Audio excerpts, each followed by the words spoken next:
Hey, everybody. Welcome to the Can I Have a Word podcast. My name is Carl James. I am your host. And for those that may not have heard of this podcast or don't know what this is about, this podcast is really an opportunity to look at language and words that we use and think about how they impact who we are, the people that we become, and how they shape us over time. And usually I have a guest and I ask them to bring a word, but today it's just me. And so I wanted to focus on a word that I've been thinking about a lot and I've thought about a lot recently, but has featured prominently in my life for a very long time. So today's word is commitment. Um, and I've thought about commitment in a lot of different contexts, but particularly thinking about it in terms of relationships. Now, my parents have been together for over 50 years now, which is an amazing accomplishment. And on the one hand, outside of context, is something to be proud of. But if I'm being honest about what I saw growing up and what that relationship looked like, it wasn't always something to be proud of. And it wasn't something that I aspired to have because I didn't always think it was good. And so the thing that has always sort of been difficult for me to wrap my mind around in terms of commitment is really understanding when is it good and when is it not? And yes, milestones like 50 years is a great accomplishment, but if you're not happy in that commitment, then is it really something to aspire to? And so I have often struggled in the area of dating and relationships because I think I've probably always had a somewhat idealized view of what commitment should be and what it should look like. And it's probably because I've always aspired to some better version of what I saw growing up that may or may not even be realistic. So, a little more context. I grew up, as I've said before, I'm from Maryland, grew up in a Caribbean household, raised Catholic and closeted. And so that definitely complicates things in a lot of different contexts, but particularly when you're thinking about commitment in terms of marriage, lifelong partnership. What does that look like? What does that mean? Now, I'm of a certain age. We're talking about, 80s, 90s, very different time, very different upbringing, and not as open and not as, we weren't ready for the conversations that we can have today. But anyway, growing up, again, with a sort of church background in mind, I always thought like, oh, even though I'm a gay man, one day I'm going to get married. I'll be in a lifelong partnership. We'll have the kids. We'll, do the whole picket fence thing. It'll be great. And that made sense until I thought about the fact that I had never really learned how to date. And so when you're closeted, you forget that you don't necessarily have the context for how to approach people, questions that you can ask someone that you're interested in dating. And so you lose out on those very simple things that, people were doing in middle school and high school and asking guys out, girls asking guys out, boys asking girls out, whatever. When you're closeted, you didn't know how to do that. You didn't have the context for that. But I still had this version of dating that I was going to do once I felt free enough to do it. So when did that happen? For me, that was college. College, I was like, okay, here we go. I'm away from home. I can do my own thing. And, I thought it was going to be fairly simple, but I realized very quickly that it wasn't going to be that. And I think it's because, again, I did have this idea of the relationship that I wanted to have. Like, I was never really the person who wanted to, play the field, like be with this person, that person, that person. I just wanted my one person. I wanted to know who it was. And then let's just kind of get on with, creating a life together. It's just kind of funny to say now, but that's how I thought, again, because I had this sort of religious upbringing. But most of the people that I was actually meeting, obviously, weren't really thinking about that. They were looking to have a good time. We were just hooking up. was very casual. That's what most people did. And I just had a very different mentality.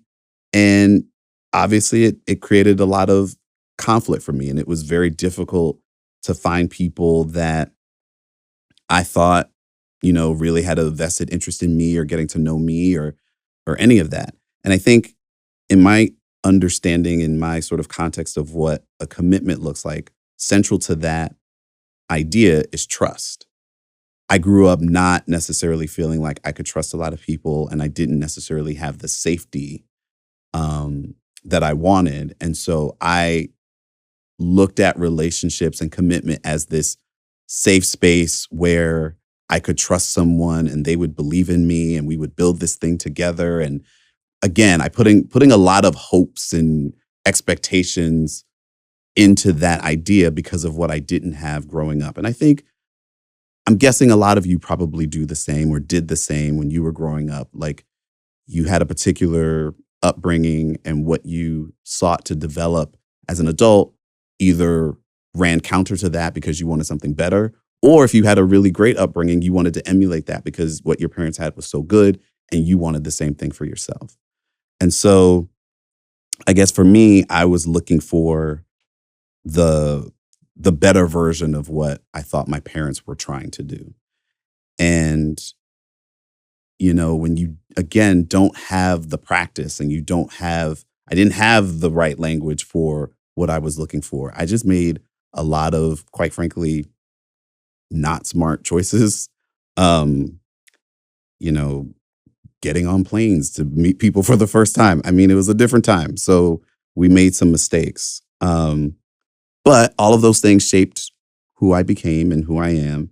And so I think when we think of this idea of commitment, I think we should be very conscious about what it is that you think you are going into. What are you trying to build? What are you trying to create? Um, Something that I'm looking for, and I would imagine you all are in the same boat. You want to grow with somebody. You want to find somebody that you can grow with and grow together. If you're growing and the other person isn't, recipe for disaster. Um, I've seen so many relationships where it seems like one person is doing a lot of the heavy lifting for two people, and I didn't want that for myself. And I saw that growing up, and I knew that that wasn't going to work for me. And so I've been very conscious about looking for that. And we're all out here on dating apps, and they're awful. I'm just, I'm not saying anything that you all don't know, but I'm trying to be very clear and conscious about what are the things that I'm really looking for in a person? What are the things that I really value? And, there are a lot of things that you can't control for when it comes to partnership, but the things you can control for are what you bring to the table. So I've spent a lot of time really trying to be the best version of myself. And what does that mean? I have been in therapy over the past, I'd say 20 years. There's been a lot of self reflection, a lot of introspection, a lot of examining these things that I grew up with that I thought I knew and thought I understood, that maybe I was really just putting a cover on them because it looked better than what was around me. And so really being thoughtful and intentional about how you're showing up as your fully realized adult self, I think is really important, and letting go of the expectations that you had when you were a kid or what you thought partnership looked like. The world is complicated, life is hard. There are a lot of things pulling at us, a lot of things that we're trying to focus on and deal with and grapple with. I think you really want to learn to, I guess, give yourself a little bit of grace and not be so restrictive in terms of what this has to be and what this has to look like. I don't know what my ultimate partner will look like. I don't know if I will have an ultimate partner. But the thing that I do know is that I've been consciously doing the work of trying to be the best version of myself. I'm also trying to be more open to experiences and opportunities. I recently joined a social club. Why? I want to try to meet new people. I want to get out of my own comfort zone. I also want to surprise myself. I am somebody who, by nature, likes a lot of order, likes a lot of structure, and the past, several months has definitely there's been a lot of, we'll call it upheaval, a lot of change in my life. Some of it good, some of it not, but it's life. And so through all of that, I've been trying to create opportunities to just continue to be open to what life could bring me, even though I can't plan for it, even though I couldn't script it, don't know where it's going. And I think that's what we all need to continue to do. I think it's very easy to get into your sort of structured way of doing things, but part of this sort of self-examination that I'm on is really just not looking for rules and just kind of taking the rules out of the equation to see what comes to the surface. And so, as much as I had been focusing on commitment, thinking about someone else, looking for a partner, the real commitment and the real sort of relationship that I'm most focused on is the relationship I have with myself, which sounds kind of hokey, but I mean, it's true. And so, what does that mean for me? Well, it really means, like I said, being honest with myself, even when it hurts, even when it's not, it doesn't make me feel good. So, acknowledging that I do want to be in a relationship and I'm currently not great, doesn't feel good, but it's the truth. And there's no need to run from it. There's no need to hide from it. It just is. So, being honest with yourself is one. I would say learning to trust your gut, or if you've stopped trusting your gut, reinvest in trusting your gut, because I think that's something that I've struggled with. When you've made mistakes and you've done things that maybe didn't yield the outcome that you wanted, I think you question whether or not you can trust yourself or whether you have a good barometer for what's good for you. I often thought, I was like, maybe I don't know what's good for me because I keep doing really dumb things. Um, we make mistakes. You are human. If you have a perfectionist sort of gene like me, you have to learn to accept that you are going to screw up and screw up royally. But that's not the end all to be all. You will recover. Life will go on. The sun will come out. We will be okay. Um, but trusting your gut is important, and I'm reinvesting in trusting my gut. I would say also quiet the cynic. Now, if you are like me, you probably, especially when it comes to dating relationships, it's very easy to get pessimistic, especially when you're on these tragic apps where they just engineer it so that you're constantly on them and never really getting anything meaningful. And I think you can get into this cycle of believing, oh, it's never going to happen, or, whatever. There is something to the positive sort of reinforcement of, like, you don't know what's going to happen.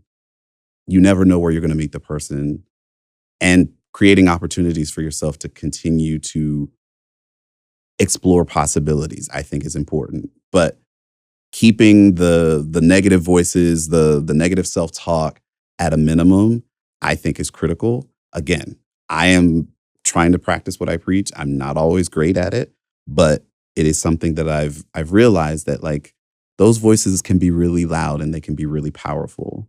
And so, as much as you can really sort of tamp those down, it does kind of free you up to, you know, believe that there's still good possible and that those outcomes that you're seeking are still possible to find. Um, Two more. Don't be afraid to admit when you need help. This is a big one, particularly when it comes to the commitment and the relationship you have to yourself. For a very long time, I felt like I was not supposed to ask for help. I felt like I was supposed to figure things out on my own. I was supposed to have the answer, and not just an answer, but the best answer. And I was supposed to manifest the best result possible. Um, and it wasn't a fair expectation to have of myself, especially for somebody who didn't always come from an environment where I saw these things in real time in a way that, I could really learn those things. And so I did a lot of self-learning, but through, mistakes that I made. So all of that to say, you're not expected to know all of these things yourself, and you're going to learn over time. But feel free to ask people, ask for help, seek out, help when you need it, whether it's a therapist, whether it's, counselor, whoever you trust, but somebody that you can, tap into and say, hey, this is what I'm trying to do, or this is what I'm going through. Can you help me think through this? I could really use your advice. Because I didn't do that. I always thought I got it. And sometimes you don't got it. And when you don't got it and you keep doing it, that's when things go wrong. And then lastly, this is again a very simple one, but find joy where you can. Um, Life is tough. You know, like I said before, we all have things pulling at us, and we're trying to change jobs, and we're trying to create relationships. We're trying to work out. We're trying to eat better, lose weight, whatever the things are that you are working on. There's a lot of sort of responsibilities and activities that can pull at us, and it's really easy to just get caught up in the I got to do this, I got to do that, I got to do that, and it doesn't always feel good. It just feels like work. And I talk about this actually with my therapist. I talk about, the fact that I always feel like I'm always doing so many things. Like I'm just like running things off a list. And it's very hard to feel like I'm enjoying it because it just feels like I'm trying to check stuff off. But like really, really try to find things that genuinely bring you joy.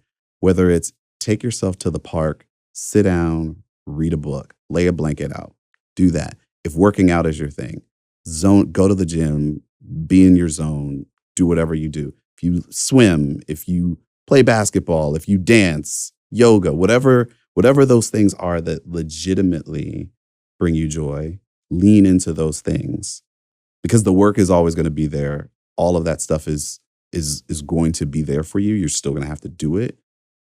But give yourself some moments of levity and lightness so that you can actually show up to those things with an open mind and an open heart to fulfill them. And so, I still aspire to be in a relationship. I still try to date, like I said. But I think the thing that's different for me now is that I don't lean into sort of the ideals anymore. I focus on who am I, how am I showing up? Am I showing up as the best version of myself? And hopefully that will be enough to attract what is ultimately a good partner for me. But even if it doesn't attract the partner, at least I know that I'm the best version of who I want to be, which is really what we should be focusing on anyway. Everything else is kind of extra. It's a blessing if you get those other things. But showing up every day, feeling like you're ready for whatever the day brings and you feel good and look forward to what's coming, that's really the goal. I remember once I was talking to someone who was in a relationship, and they had been with their partner for a very long time. And I randomly asked them, I was like, so are you happy? And she looked at me as if I had two heads. And she was like, well, I'm not unhappy.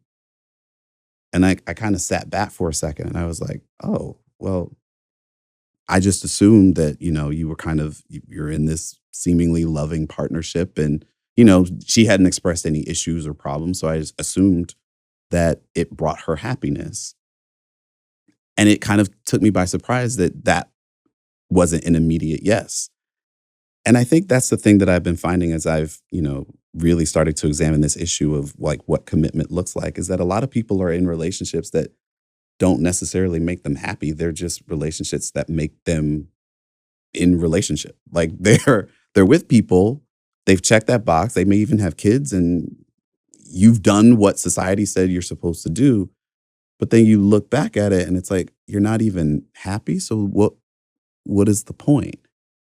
Now, look, I can't say that everything that you do is going to make you happy. Like, I wouldn't claim that, but you would hope, and I would think that when you commit to someone and then you go the extra step of bringing children into the world, that hopefully that brings you some level of fulfillment that resembles happiness.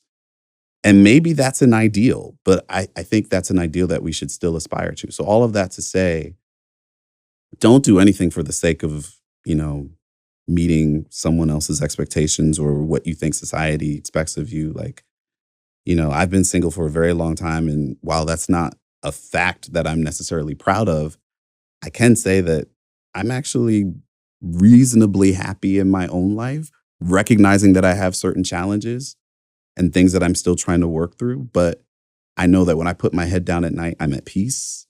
When I wake up in the morning, I'm at peace. And I look forward to what the day brings. And I know that sounds simple and trite, but I don't think that's something that should be looked down upon. Like, I think that's really important. So wherever you are in your dating, relationship, commitment journey, think about the relationship you have with yourself first, and then see how you can bring the best version of that to whatever dating journey, dating experience, relationship, commitment experience you're having. That's where I am. That's where I'm living right now. And hopefully that continues to sustain me. But we'll see how it goes. Anyway, that's it. Those are my thoughts on commitment. Please, let me know your thoughts and join me for the next episode of Can I Have a Word? Thanks, everybody.